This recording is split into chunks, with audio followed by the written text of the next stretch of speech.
예전에 제가 이 카톡방을 만들어서 익명으로 사람들을 상담해 줬던 적이 이렇게 있습니다. 익명이니까 누구인지 알 수가 없고 어떠한 교인인지 어디 사는지 알 길이 없는 이제 이런 어떤 모습이잖아요. 한 번은 이런 상담이 저에게 왔습니다. 목사님, 저는 교회 여집사인데 저에게 고민이 있습니다. 저는 제 형부를 사랑하고 있습니다. 상당히 충격적인 이런 상담이었습니다. 근데 문제는 무엇이었냐면 그 다음 내용이었는데, 제 형부도 저를 사랑하고 있습니다. 그러니까 이 교회 안에서 이 다른 것도 아니고 식구들 가운데 부적절한 관계가 만들어지고 있었다라는 사실이죠. 이런 어떤 죄악된 모습을 가지고 무슨 상담을 하겠습니까? 그래서 제가 상담을 하기보다는 이건 하나님이 아주 싫어하는 죄악된 행위인데 빨리 그 행위를 정리해라, 정돈해라, 그렇게 따끔하게 이야기를 한 적이 이렇게 있습니다. 여러분, 이게 그냥 한 가지의 케이스인데 이게 정말 한 가지의 케이스일까라는 생각이 들었어요. 교회 안에서 교인들이 이럴 수 있다라는 것이 충격이죠. 왜 그럴까요? 이게 바로 정욕에 빠져가는 사람들의 모습이라는 사실입니다. 지난주 저는 정욕, 육신의 욕심에 대한 설교를 하게 되었습니다. 우리가 교회를 다님에도 불구하고 이런 정욕의 요소가 얼마나 많이 있는지 모릅니다. 그래서인지 오늘 말씀 4절의 시작이 이렇게 시작합니다. 가늠한 여인들아. 야고보가 지금 자기 교인들을 향해서 뭐라고 부릅니까? 가늠한 여인들아, 이렇게 부르고 있습니다. 여러분, 제가 만약에 설교하면서 우리 성도님들을 향해서 음란한 성도님들, 죄악된 성도님들, 마귀의 자녀들 이렇게 이야기한다면 이게 얼마나 우리를 힘들게 하는 그런 어떤 외침이 되겠습니까? 지금 야고보가 이렇게 이야기하고 있는 이유가 있습니다. 가늠한 여인들아. 첫 번째로 왜 그러냐면 세상 정욕에 빠져서 음란한 죄를 짓고 있는 교인들이 분명히 있기 때문에 이렇게 호칭을 하는 것입니다. 사도 바울이 쓴 성경 가운데 고린도 전서가 있는데 이 고린도 전서를 보게 되면 고린도 교회 교인들의 성적 타락상이 나오고 있습니다. 근친상간이 교회에서 발생한 거예요. 시아버지와 며느리가 부적절한 관계를 맺고 있는 그 내용들을 사도 바울이 보면서 그들을 엄히 혼내는 것을 볼 수가 있습니다. 이런 교회 안에, 공동체 안에 이런 음란의 모습, 이런 정욕의 모습이 있다라는 것입니다. 저는 한국 교회가 깨어나려면 우리의 삶의 모습이, 윤리적인 모습이 세상과 반드시 차별화된 다름이 있어야 된다고 확신합니다. 우리가 먼저 성결하고 정결하여야지만이 세상에 복음을 어필할 수가 있는 것이죠. 오늘 야고보는 자기 교인들을 향해서 가늠한 여인들아 이렇게 외치는데 여기에는 또 다른 의미가 있습니다. 두 번째 이런 의미죠. 영적 간음을 이야기합니다. 구약에 보게 되면 하나님과 우리 관계를 부부로 묘사를 합니다. 하나님은 신랑 되고 우리는 신부가 되고, 신약에 보게 되면 예수님은 우리의 신랑이 되고 우리 교회는 신부가 돼서, 그래서 이 교회라는 단어, 헬라어로 에클레시아, 독일어, 모든 라틴계의 언어는요 전부 다 교회는 여성으로 사용이 되고 있습니다. 왜 그럴까요? 신부가 되기 때문에. 따라서 하나님과 우리 관계가 틀어지게 되면, 멀어지게 되면 이것을 가리켜서 부정행위, 간음이라고 성경에서는 이야기합니다. 하나님을 거부하고 하나님을 떠난 자들을 마태복음 12장 39절에서 음란한 세대라고 말한 것이 바로 그 이유이죠. 오늘 4절에 보게 되면 이런 일이 교회에서 일어납니다. 교회를 잘 다니다가 교회를 떠납니다. 세상과 친구가 되어버렸습니다. 하나님과 원수가 되었어요. 여기에 빠져있는, 이 정욕에 빠져있는 성도들의 모습을 바울이 보면서, 야고보가 보면서 오늘 말씀에 어떻게 반응하냐면 5절 말씀을 다 같이 한번 읽어보도록 하겠습니다. 시작. 너희는 하나님이 우리 속에 거하게 하신 성령이 시기하기까지 사모한다 하신 말씀을 헛된 줄로 생각하느냐. 이 5절은 해석하기 매우 어려운 구절인데 간략하게 쉽게 이야기하게 되면 시기하기까지 사모한다, 하나님이 우리를 시기하기까지 사모한다, 이런 내용입니다. 하나님은 우리가 하나님만을 사랑하길 원하지 우리가 다른 것을 사랑하는 것을 원치 않습니다. 그래서 시기해요. 출애굽기 20장 5절에 보게 되면 하나님의 속성이 등장하는데 질투하신 하나님, 우리가 우상을 숭배하고 세상을 숭배할 때 하나님은 시기하고 질투하십니다. 하나님은 우리가 정욕 가운데 빠져있는 것을 결코 원치 않으십니다. 처음에는 그냥 시기하죠, 질투하죠. 그 다음에 어떻게 합니까? 매를 드십니다. 우리 성도님들 가운데 하나님께 매를 맞아본 경험이 있으신 분이 있으실 것입니다. 내가 하나님을 떠나서 하나님을 부인하고 있었을 때, 세상에 빠져 있었을 때 잘 됐던 사업이 갑자기 안 된다든지, 갑자기 돈이 사라진다든지, 자녀에게 어려움이 찾아온다든지, 아니면 건강에 적신호가 온다든지, 하나님은 우리를 사랑하시기 때문에 사랑의 매를 드실 때가 있습니다. 문제는 무엇이냐면 하나님의 매가 계속 우리 가운데 임하고 있음에도 불구하고 그 정욕에서 벗어나지 못하는 성도들이 있다라는 것이죠. 하나님은 우리가 정욕에 빠져 있어서 나오길 원하십니다. 심판으로 우리 인생이 끝나길 원치 않으십니다. 사도 요한은 정욕 덩어리인 우리의 모습을 바라보면서 뭐라고 이야기합니까? 세상을 사랑하지 말라. 요한 1서 2장 16절 말씀을 같이 한번 읽어보도록 하겠습니다. 시작. 이는 세상에 있는 모든 것이 육신의 정욕과 안목의 정욕과 이생의 자랑이니 다 아버지께로부터 온 것이 아니요 세상으로부터 온 것이라. 여러분, 우리의 본능은요, 정욕이 좋습니다. 정욕에 끌리게 되어져 있어요. 이것이 바로 죄악된 우리의 삶의 모습이죠. 성경에 보게 되면 삼손이 이스라엘에도 여자들이 많이 있는데 왜 이스라엘 여자들을 두고 블레셋으로 갔을까요? 왜 블레셋 여인들을 쫓았을까요? 정욕 때문입니다. 훨씬 이쁘거든요. 훨씬 성적인 매력이 거기서 느껴지거든요. 이것이 인간의 본능이란 거죠. 우리의 본능은요, 눈에 보이는 것, 잘 꾸며지는 것, 잘 드러나는 것, 이것이 우리의 본능입니다. 그러면 또 한 가지 안락한 것, 평안한 것, 이것이 우리 안에 있는 정욕이 주는 본능이란 거죠. 대부분의 사람들은 이런 본능 가운데 살고 있습니다. 누군가에게 잘 보이길 원하는 삶, 정욕의 삶, 육신의 삶, 본능의 삶이죠. 자녀를 키울 때도 마찬가지입니다. 우리의 본능이 작동이 돼요. 오늘 이제 지한이가 교회에 이렇게 오게 되었습니다. 그러니까 예배 끝나고 아마 아기를 보기 위해서 막 찾아갈 거예요. 그러면 아기를 보면서 덕담을 하죠. 와, 아기가 이쁘다, 아기가 순하다. 제가 방금 안고 이렇게 기도하는데 정말 순하더라고요. 정말 순한 아이예요. 근데 그 아이를 보면서 야, 너 있잖아, 얼굴을 보니까 너 세상을 살려면 공부를 잘해야겠다. 너 있잖아, 명문대를 가야 돼. 너 의대 못 가면 너 어렵다 인생. 그렇게 말하는 교인은 아무도 없을 것입니다. 우리는 보통 건강하게 자라다오 이렇게 이야기하잖아요. 아이가 처음 태어나게 되면 부모의 마음은 무엇입니까? 이 아이가 건강한 거예요. 다른 것도 없습니다. 그런데 이 아이가 계속 자라나요. 청소년기에 들어섭니다.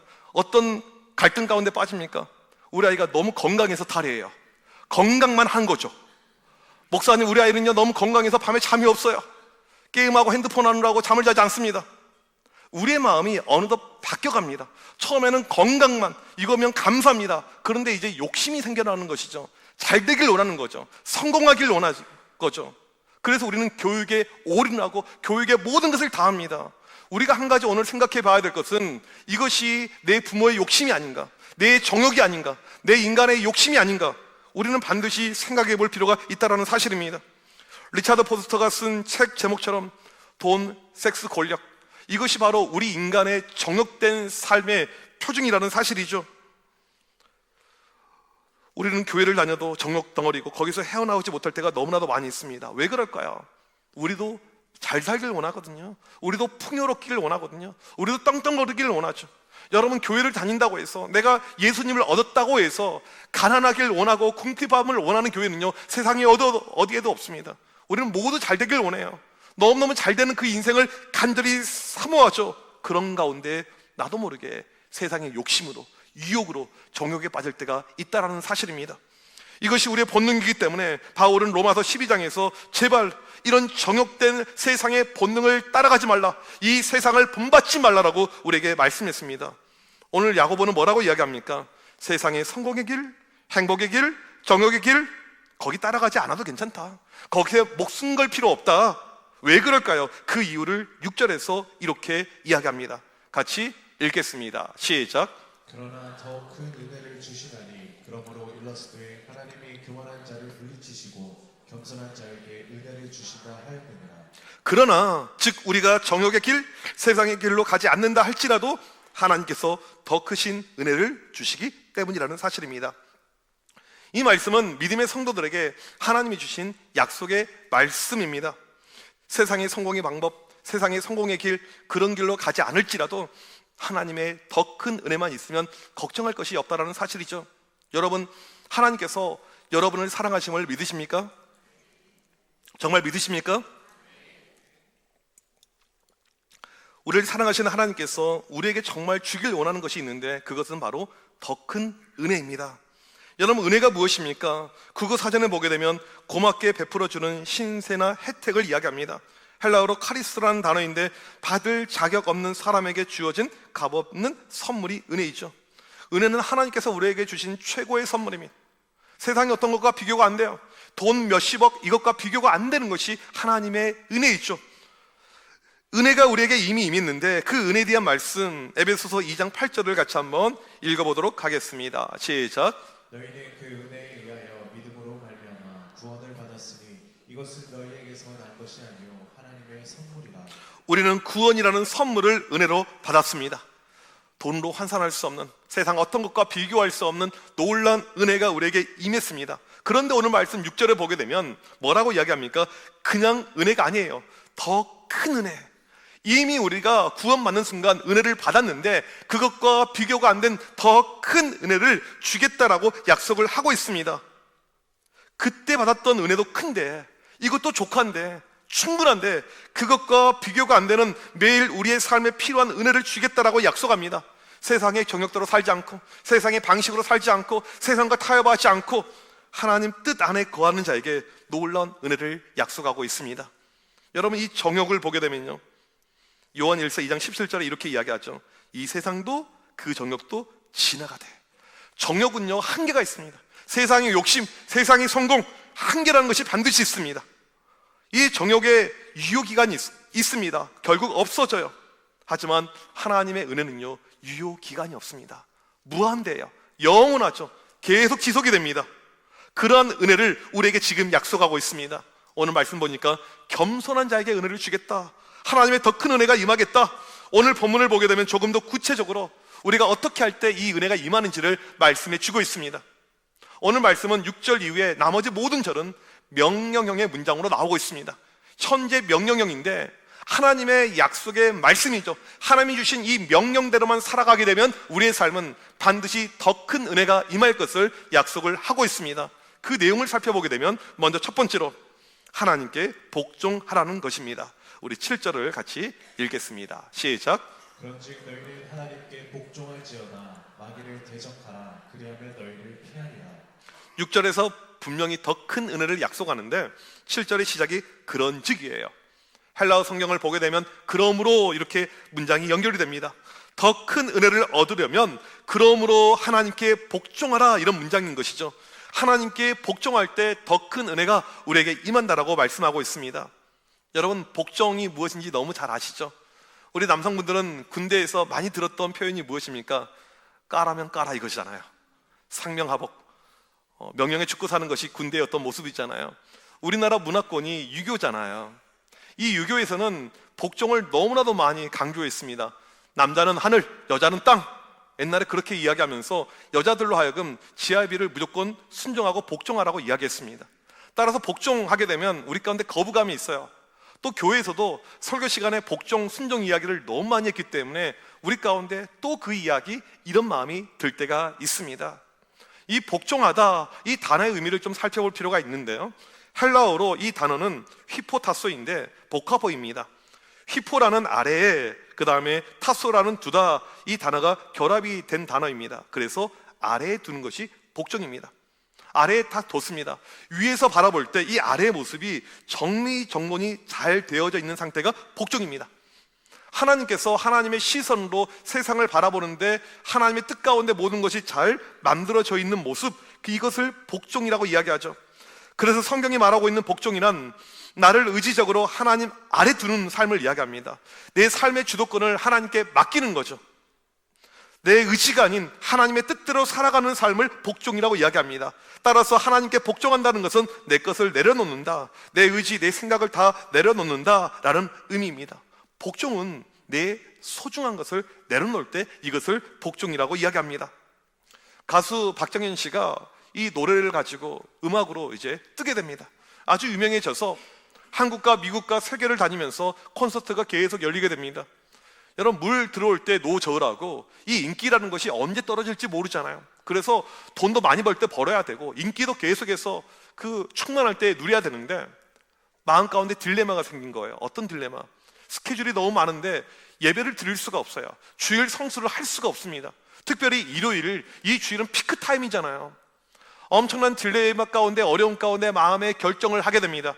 내 커리어보다 예배가 중요하다. 그리고는 이 주일 모든 스케줄을 다 캔슬해요. 다 없앱니다. 여러분, 이런 모습은요, 명예와 돈과 모든 것이 한순간에 다 날아갈 수가 있거든요. 그렇게 결단을 내렸어요. 근데 그리고 나서 얼마 후에 나는 가수사에 출연하게 됩니다. 그리고는 인기가 더 올라가게 되는 거예요. 그리고는 그해 이 가수 연말 대상에서 인기상을 수상하면서 그의 인생이 피크로 올라가게 됩니다. 내가 하나님께 내려놓았더니, 내가 하나님께 순종했더니 하나님께서 내 삶에 역사하여 더 큰 은혜를 주셨다라고 그녀는 고백을 하였습니다. 우리가 하나님께 순종할 때, 복종할 때 반드시 우리의 삶은요, 더 큰 은혜로 가는 것입니다.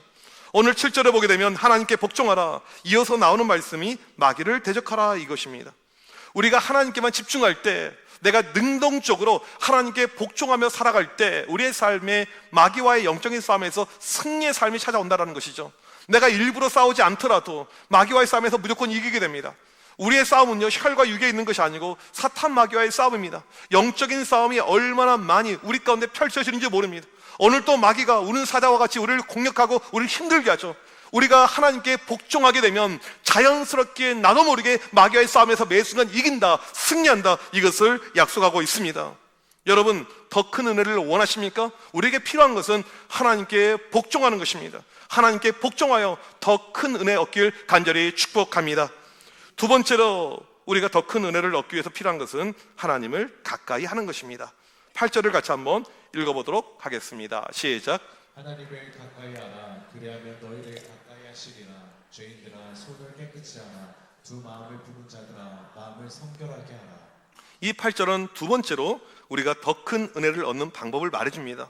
8절의 문장도 명령형으로 시작합니다. 하나님을 가까이 하라. 여러분, 하나님을 가까이 하라, 우리에게 너무나도 익숙한 표현이죠. 예배 때, 기도회 때, 찬양 때 얼마나 우리가 자주 사용하는 표현입니까? 그런데 이 하나님을 가까이 하라, 이 표현이 신약에는 잘 안 나와요. 오늘 우리가 읽은 본문하고 히브리서 7장 19절이 끝입니다. 우리에게 너무나도 익숙한 이 하나님을 가까이 하라가 그럼 어디 나오는가? 전부 다 구약에 나오는 말씀입니다. 이 말씀이 구약 어디에서 나오냐면 특별히 제사장들이 하나님께 예물을 드릴 때 나오는 내용이 바로 이 내용이에요. 구약에서 보게 되면 하나님께 예물을 드릴 때 네 종류로 예물을 드릴 수가 있었습니다. 일반적으로 소, 양, 염소, 비둘기. 하나님께서 이 네 가지 옵션을 주면서 우리가 하나님께 예물을 드리라고 이렇게 말씀을 하셨습니다. 하나님께서 왜 사람들에게 네 가지 옵션을 주셨을까요? 우리의 사정과 형편껏 드려라 라는 뜻입니다. 내가 돈이 많은 부자면 소를 드릴 수가 있어요. 중산층들은 양과 염소를 드릴 수가 있습니다. 내가 너무너무 드리고 싶은데 돈이 없어요. 그럴 때는 비둘기라도 드려라. 예수님 당시 비둘기의 가격은 한 사람의 하루 임금의 5%에 해당하는 돈입니다. 그러니까 최저로 잡았었을 때 한 5,000원, 6,000원에 해당하는 것이 비둘기예요. 없으면 이거라도 드려라.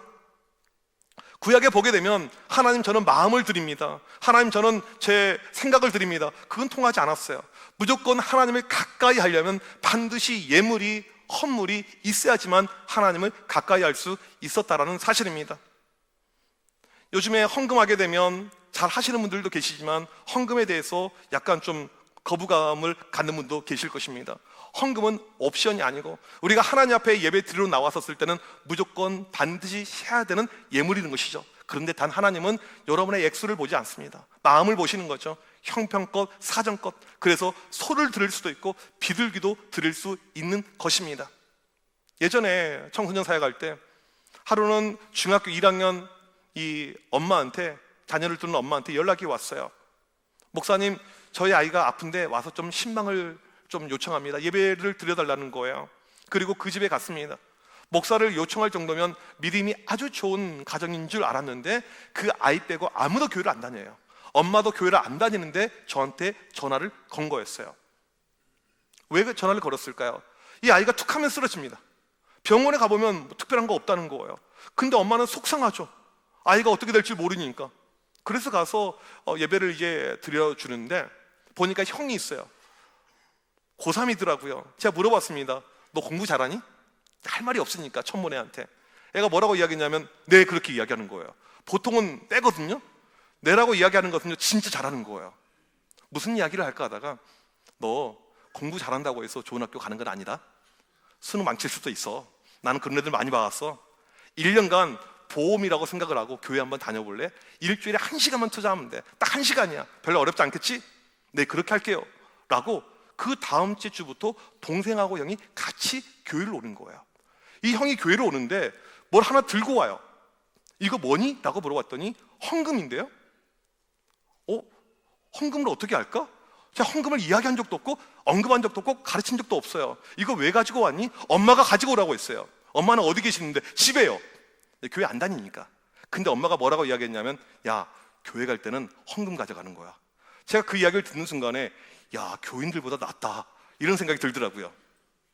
우리가 하나님 앞에 나아갈 때는요, 반드시 예물이 필요합니다. 그럴 때 하나님의 더 큰 은혜가 오늘 우리 가운데 임한다라고 말씀하고 있다라는 사실이죠. 구약의 백성들은 반드시 예물을 가지고 가야만 했습니다. 그 예물은 반드시 정결해야만 했어요. 8절에 보니까 죄인들아 손을 깨끗이 하라, 마음을 성결하게 하라. 액수가 중요한 것이 아니고 준비된 마음, 하나님께 깨끗하게 드리는 그 모습이 중요하다라는 것입니다. 그때 우리에게 더 큰 은혜가 있을 것을 약속을 하고 있습니다. 세 번째로 슬퍼하라라고 이야기합니다. 우리 9절 말씀을 같이 읽도록 하겠습니다. 시작. 슬퍼하며 애통하며 울지어다. 너희 웃음을 애통으로 너희 즐거움을 근심으로 바꾸지어다. 이 9절을 보게 되면 명령형의 문장 3가지가 반복이 됩니다. 슬퍼하라, 애통하라, 울라. 그때 더 큰 은혜가 임한다라는 것입니다.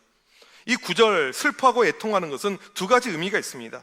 첫 번째로는 무엇이냐면 내 자신의 부족하고 연약한 모습을 인정하면서 주 앞에서 슬피 우는 것입니다. 그럴 때 더 큰 은혜가 우리에게 임한다라는 것이죠. 주님, 오늘 또 제 정욕으로 무너졌습니다. 제 이기적인 욕망이 너무나도 큽니다. 저는 교만했습니다. 저는 오늘 또 누군가에게 상처를 줬습니다. 저는 문제투성입니다. 이것을 깨달아 우는 것이 필요하죠. 예배 때는요, 반드시 죄에 대한 자복이 필요합니다. 겸손한 마음을 가지고 죄에 대해서 나아갈 때 사죄의 은혜가 우리에게 임하게 되는 것이죠. 누가복음 18장에 보게 되면 2 사람이 하나님 앞에 기도하러 가게 됩니다. 한 부류는 바리새인이었고 다른 한 부류는 세리였습니다. 바리새인은 이 당시 사람들이 가장 존경하는 종교 지도자 그룹이었습니다. 요즘으로 말하면 목회자라고 할 수가 있겠죠. 그리고 이 세리는 민족의 반역자예요. 아주 나쁜 인간, 쓰레기 같은 인간이 이 세리였습니다. 그런데 누구의 기도가 응답이 됐냐면 세리의 기도가 응답이 되었습니다. 그 이유는 짧지만 정확하고 분명한 기도였기 때문에 하나님, 나를 불쌍히 여겨 주옵소서, 나는 죄인입니다라는 한마디의 고백이 바로 세리의 기도의 응답의 이유였다는 것이죠. 내 죄를 고백하는 것, 내 죄를 인정하는 것, 이것만큼 중요한 것이 없습니다. 이것 때문에 요엘 선지자는 요엘 2장 12절에서 이렇게 이야기하죠.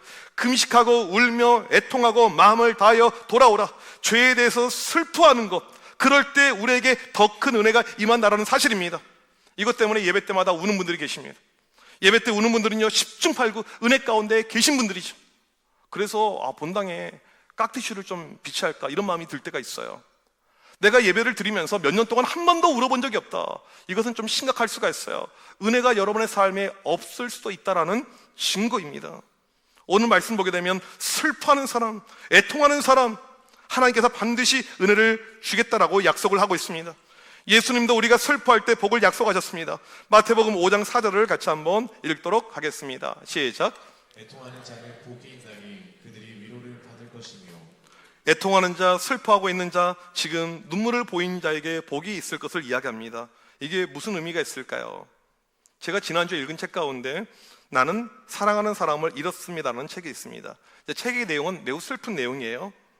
이 책에 보게 되면 책의 저자가 어떻게 애통할 때 복이 임할까, 어떻게 슬픈 마음이 있는데 거기에 환호하는 마음이 갈 수 있을까, 말도 안 된다. 처음에 그렇게 책이 시작이 돼요. 그런 가운데 말씀을 계속 묵상하는 가운데 애통하는 자들에 대한 새로운 해석을 내어놓습니다. 내가 나보다 연약한 사람을 바라볼 때 내 안에 애통함이 밀려오는 거죠. 첫 번째 애통함은 내 자신의 모습 때문이었는데 두 번째는 다른 사람의 모습 때문인 거죠. 그러니까 지금 예수님께서 하나님의 나라를 선포하고 있는데 하나님의 나라에 관심이 없고, 그 다음에 죽어가는 영혼들, 불쌍하는 영혼들, 하나님의 아무런 관심 없는 그 영혼들을 바라볼 때 내 안에 슬픔이 몰려올 때 그런 자들에게 하나님의 복이 임한다라는 사실입니다. 뿐만 아니고 주변에 억압과 고통과 아픔 가운데 있는 사람들이 있습니다. 그런 사람들을 바라볼 때 내 마음에 슬픔이 몰려올 때 그런 자들을 하나님께서 기억하시고 축복해 주겠다라는 것입니다. 그래서 두 번째 애통함에 대한 해석은요, 주변에 힘들어하고 어려워하는 사람들, 그들을 향한 불쌍한 마음을 가질 때, 그 공감의 마음을 가질 때 하나님의 더 큰 은혜가 임한다라는 사실입니다. 목장에서 우리가 나눔할 때가 있습니다. 보게 되면 정말 힘든 마음속에 있는 이야기를 나눌 때가 있어요. 너무너무 어렵고 힘든 이야기를 하게 됩니다. 그 이야기가 나올 때 센스가 없으면 말을 막 해요. 근데 진짜 이 공감이 되는 사람은 아무 말 하지 않고 옆에서 울고 있습니다. 옆에서 울고 있어요. 실제로 저희 교회 목장 모임들 가운데 항상 우는 목장이 있다고 들었습니다. 그냥 옆에서 우는 것입니다. 왜 울까요? 원래 눈물이 많았어요? 그게 아니죠. 이 사람의 슬픔이 내 슬픔이 되고 있는 거예요. 이 사람의 마음이 내 마음이 되는 거예요. 그러니까 그냥 울어주는 것이죠. 여러분, 우리에게 필요한 것은요, 우는 자들과 함께 우는 것입니다. 슬퍼할 때 내가 다른 것을 하는 것이 아니고 같이 울어주는 거예요. 우리 예수님을 보게 되면 자기 친구 나사로가 죽었었을 때 다른 코멘트 달지 않으셨습니다. 그냥 우셨어요.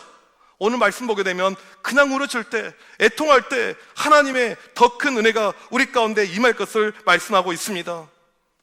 그리고 오늘 말씀 10절은 이렇게 마무리됩니다. 주 앞에서 낮추라, 그래야면 주께서 너희를 높이리라. 앞선 6절에서 더 큰 은혜를 주실 때 겸손하라고 했잖아요. 이게 낮춤을 이야기합니다. 그럴 때 우리에게 어떠한 것이 임합니까? 너희를 높이리라. 이것은 더 큰 은혜를 주겠다라는 또 다른 표현이 되는 것이죠. 하나님은 우리가 세상의 방식, 정욕, 욕심대로 살지 않더라도 오늘 말씀에 더 큰 은혜를 약속하고 있습니다. 모든 육신의 길, 정욕의 길, 세상의 길을 끊길 바랍니다. 하나님께 복종하고 하나님께 가까이 나아가고 애통하는 마음을 가지고 나아갈 때 하나님은 약속하십니다. 내가 반드시 너희들을 축복할 것이다. 더 큰 은혜를 주겠다라고 말씀하고 있습니다. 오늘 이 자리에 함께하는 모든 분들, 하나님의 더 큰 은혜를 받길 간절히 축복합니다. 하나님의 더 큰 은혜의 역사가 우리 가운데 임하길 주님의 이름으로 간절히 축복합니다. 우리 시간 자리에서 일어나셔서 함께 이 고백으로 하나님 앞에 나아가길 원합니다. 오늘 우리에게 필요한 것이 무엇입니까? 더 큰 은혜이죠. 은혜 아니면 우리는 살 수가 없습니다. 오늘 이 시간 호흡하는 것, 이것조차도 하나님의 은혜이죠. 이 시간 우리 마음 가운데, 심령 가운데 세상에 줄 수 없는 놀라운 은혜 충만케 하여 주옵소서. 이런 마음을 가지고 찬양하도록 하겠습니다.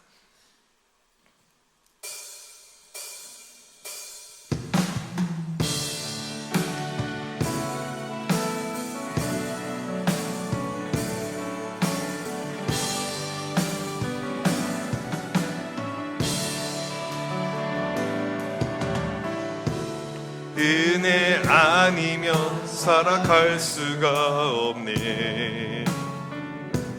복음마저도 다 주의 것이니 세상 평안과 위로 내게 없어도 예수, 오직 예수뿐이. 다시 한번 고백합시다. 은혜 아니면, 은혜 아니면 살아갈 수가 없네. 복음마저도 다 주의 것이니 세상 평안과 위로 내게 없어도 예수, 오직 예수뿐이네. 그 신계획 다 볼 수도 없고 그 신계획 다 볼 수도 없고 자기 고난에 지쳐도 주께 묻기 나의 모든 삶 버티고 견디게 하시네. 은혜 아니면, 은혜 아니면 살아갈 수가 없네. 나의 모든 것 다 주께 맡기니 참된 평안과 위로 내게 주신 주 예수, 오직 예수뿐이네. 은혜 아니면 살아갈 수가 없네. 은혜 아니면 살아갈 수가 없네. 너의 모든 것다 주께 세상 평안과 위로 내게 없어도 세상 평안과 위로 내게 없어도 예수 오직 예수뿐 크신 계획 볼 수도 없고 크신 계획 볼 수도 없고 작은 고난에 지쳐도 쉽게 느낀 나의 모든 삶 버티고 견디게 하시는 은혜 아니면 살아갈 수가 없네. 나의 모든 것 주께 맡기니 참된 평안과 위로 내게 주신 주 예수 오직 예수뿐이네. 이 시간 다 함께 기도하실 때 하나님 저에게 더 큰 은혜를 주옵소서. 오직 은혜로 살아가길 간절히 소망합니다. 세상의 방식, 정욕의 모습 다 내려놓고 끊어버리고 오직 은혜의 길만 걸어가게 하여 주시옵소서. 오늘도 하나님께 복종하게 하여 주시옵소서. 진심으로 가까이 가게 하여 주시옵소서. 이 시간 내 부족함과 연약함을 인정하며 주변에 힘들어하는 성도들을 바라보며 애통하는 마음을 내 심령 가운데 허락하여 주시옵소서. 하나님 이 시간 더 큰 은혜를 내 마음 가운데 허락하여 주시옵소서. 우리 이 시간 주여 한번 외치고 간절히 기도합니다. 주여! 하나님 이 시간 간절히 기도합니다. 하나님의 더 큰 은혜가 우리 가운데 필요합니다. 하나님 은혜로 함께하여 주셔서 아버지 세상의 모습, 정욕의 모습 모두 다 버리게 하여 주셔서 세상의 방식대로 살아가는 것이 아니고 하나님의 방식대로 살아가게 하여 주셔서 하나님의 뜻 가운데 거할 수 있는 주의 모든 백성들 될 수 있도록 하나님 역사하여 주셔서 주여 이 시간 간절히 기도할 때 하나님께 복종하게 하여 주셔서 하나님의 말씀 따라 살게 하여 주셔서 하나님께 가까이 하게 하여 주셔서 더욱더 가까이 나가는 우리가 되게 하여 주옵소서. 하나님 이 시간 간절히 기도할 때 우리 가운데 애통하는 마음을 허락하여 주옵소서. 내 죄를 애통하게 하여 주옵소서. 주변에 힘들고 어려운 이들 바로 애통하는 마음을 허락하여 주옵소서. 간절히 기도할 때 우리에게 더 큰 은혜가 임하게 하여 주옵소서. 하나님 아버지 우리를 연약하시면 우리의 부족하시면 하나님의 은혜가 임할 때 아버지 설 수 있음을 고백합니다. 주여 이 시간 기도합니다. 역사하여 주셔서 주여 우리 가운데 말씀하여 주옵소서. 주여 우리를 도와주옵소서. 하나님의 더 크신 은혜의 역사가 하나님 가운데 임할 수 있도록 인도하여 주시옵소서. 주여 아버지 하나님 은혜로 함께하여 주옵소서. 주여 은혜로 역사하여 주옵소서. 하나님 더 크신 은혜로 우리의 심령들의 변화되며 새로우시며 놀라운 역사를 체험케 하여 주옵소서. 오늘 이 시간 우리를 향한 하나님의 놀라신 역사 임하게 하여 주셔서 더 크신 은혜로 살아가게 하여 주옵소서. 더 크신 은혜의 믿음의 모습 우리 가운데 넘쳐날 수 있도록 하나님 역사하여 주옵소서. 이 시간 기도할 때 더 큰 은혜가 하나님 우리의 삶의 원동력이 될 수 있도록 더 큰 은혜로 충만하게 되는 우리 모두 될 수 있도록 도와주셔서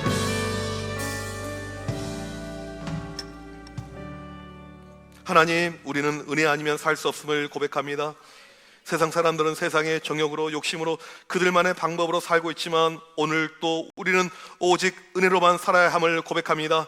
이 시간 간절히 기도할 때 하나님께 온전히 복종하는 믿음을 허락하여 주옵소서. 하나님께 더 가까이 나가게 하여 주시옵소서. 애통하며 슬피 울게 하여 주시옵소서. 이 시간 이 세상이 줄 수 없는 더 큰 은혜의 역사가 우리의 모든 심령들 가운데 임하게 하여 주시옵소서. 지금은 우리 주 예수 그리스도의 크신 은혜와 하나님 아버지의 무한하신 사랑하심과 성령님의 위로교통하심이 더 큰 은혜를 갈망하고 소망하는 주의 모든 백성들 머리 위에 지금부터 영원토록 함께 있을지어다. 아멘.